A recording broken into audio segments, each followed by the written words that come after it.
السلام علیکم۔ ایک دفعہ ایک ایم کی بیٹی اپنی گاڑی پر سوار ہو کر ایک شہر سے دوسرے شہر کے لیے نکل پڑی۔ اس کی ماں اسے بہت منع کرتی رہی کہ اپنے ساتھ ڈرائیور کو لیتی جاؤ، لیکن اس نے کہا کہ میں نے اکیلے جانا ہے۔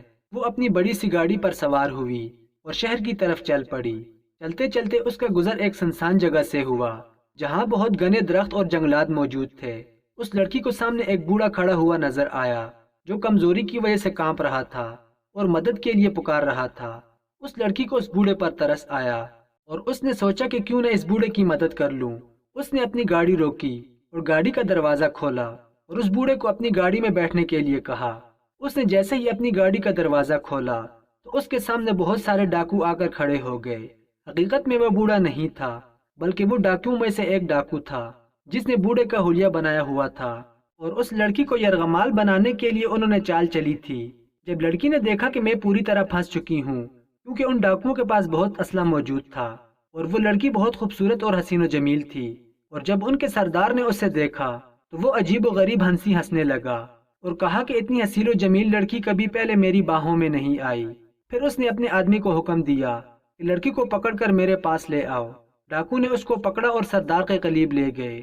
سردار نے اس کو باہوں میں پکڑ کر کہا، آج کا دن میری زندگی کا سب سے خوبصورت دن ہوگا کیونکہ تم سے پہلے میں نے کبھی اتنی امیر اور حسین و جمیل لڑکی کو اپنی باہوں میں نہیں لیا۔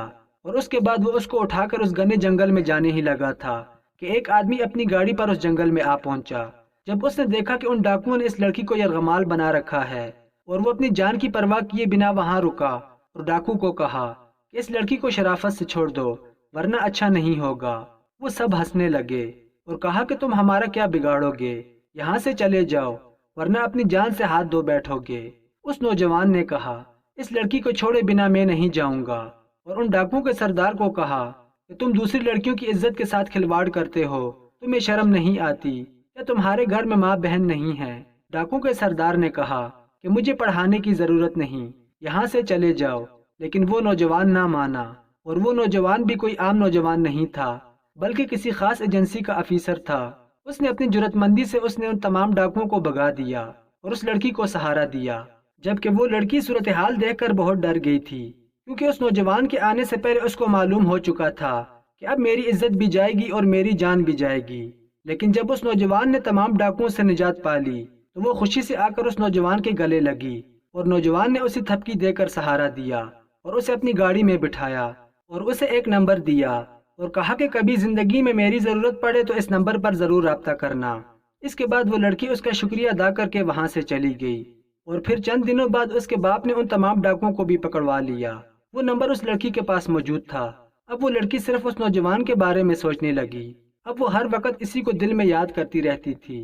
پھر اس نے ہمت کر کے اس کے ساتھ رابطہ کیا، اور چند دنوں کی گفتگو کے بعد ان کی اچھی خاصی دوستی ہو گئی، اور پھر وہ آپس میں ملنے لگے، اور پھر یہ چند دنوں کی دوستی محبت اور پیار میں بدل گئی، اور پھر اس کے بعد اس لڑکی نے اس لڑکے کو شادی کرنے کے لیے بھی پیشکش کر دی، اور وہ لڑکا بھی اس لڑکی سے بہت محبت کرتا تھا، اور اس لڑکی کا باپ ایم اس لڑکے کو دیکھ کر اور بھی وہ اس کی اپنی بیٹی کے ساتھ شادی کرنے کے لیے تیار ہو گیا۔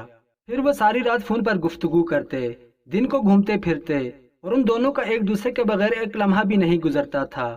ایک دن وہ نوجوان اور لڑکی کہیں گھومنے پھرنے کے لیے باہر جا رہے تھے کہ راستے میں ان کی گاڑی کا ایکسیڈنٹ ہو گیا، لیکن اس ایکسیڈنٹ میں اس لڑکی کو کچھ نہ ہوا کیونکہ جب وہ جا رہے تھے راستے میں اس لڑکی نے گاڑی رکوا کر ایک دکان سے پانی کی بوتل خریدنے کے لیے گئی۔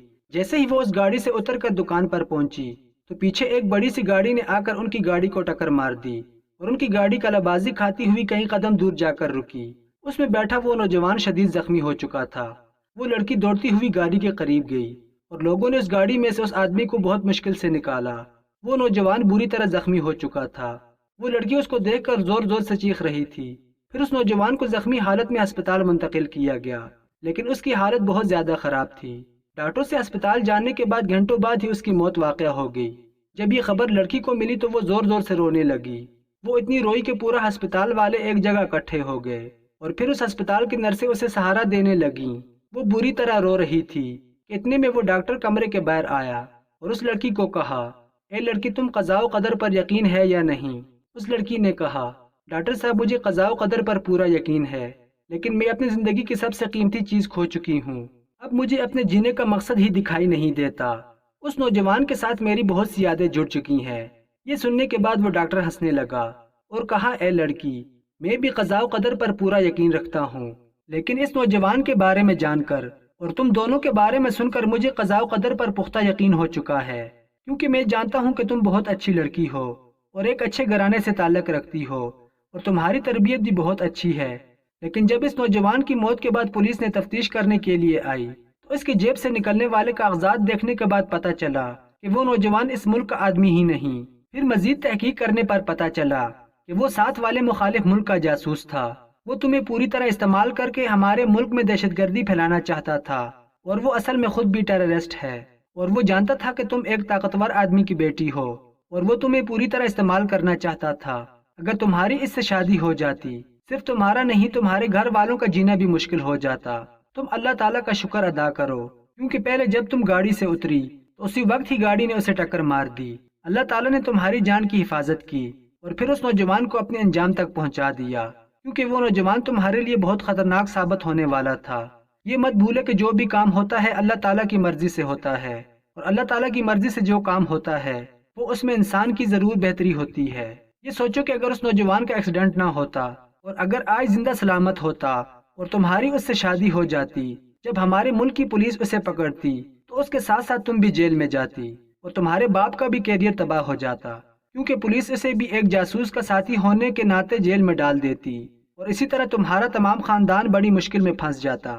تم اللہ تعالیٰ کا شکر ادا کرو، اللہ تعالیٰ نے تمہیں ایک اندھے کنویں میں گرنے سے بچا لیا۔ یہ سب سننے کے بعد اس لڑکی کی آنکھیں کھلیں اور ڈاکٹر کا شکریہ ادا کیا اور کہا، ڈاکٹر صاحب تم بالکل ٹھیک کہتے ہو، اگر ایسا ہوتا تو شاید میں جیتے جی مر جاتی۔